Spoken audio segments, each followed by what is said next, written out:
তাহসানের সংসার তছনছ করে দিয়ে চলে গেলেন রোজা আহমেদ। মাত্র 4 মাসের পরিচয়ে গত বছর মেকআপ আর্টিস্ট রোজা আহমেদের সঙ্গে বিবাহ বন্ধনে আবদ্ধ হন জনপ্রিয় সঙ্গীত শিল্পী তাহসান খান। বেশ গোপনীয়ভাবে বিয়ের আয়োজন সম্পূর্ণ করেছিলেন তারা। এমনকি বছরের শুরুতে বিয়ের খবর জানিয়ে ভক্তদের চমকে দিয়েছিলেন তাহসান। তেমনি 2026 সালের শুরুতে বিচ্ছেদের খবর দিয়ে আবারও সবাইকে চমকে দেন তিনি।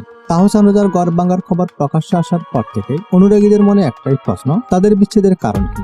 বিচ্ছেদ প্রসঙ্গে খুব বেশি কিছু প্রকাশ করেনি গায়ক তাহসান খান। অন্যদিকে রোজা আহমেদ পুরোপুরি নীরব রয়েছেন। তবে নাম প্রকাশ না করার সত্ত্বে তাহসান ও রোজার ঘনিষ্ঠজনরা জানিয়েছেন, বিয়ের পর দুজনের জীবন দর্শন ও প্রত্যাশার জায়গায় কিছু পার্থক্য স্পষ্ট হয়ে ওঠে। তাহসান আগের চেয়ে অনেক বেশি ব্যক্তিগত ও নিরিবিলি জীবনযাপন করতে চেয়েছিলেন। সে কারণে বিনোদন অঙ্গন থেকে নিজেকে গুটিয়ে নেওয়া, সামাজিক যোগাযোগ মাধ্যম নিষ্ক্রিয় করা এমন সিদ্ধান্ত নেন তিনি। সংসারকে দিতে চেয়েছিলেন অগ্রাধিকার। অন্যদিকে বিয়ের পর রোজার পরিচিতি ও সামাজিক পরিসর বেড়েছে।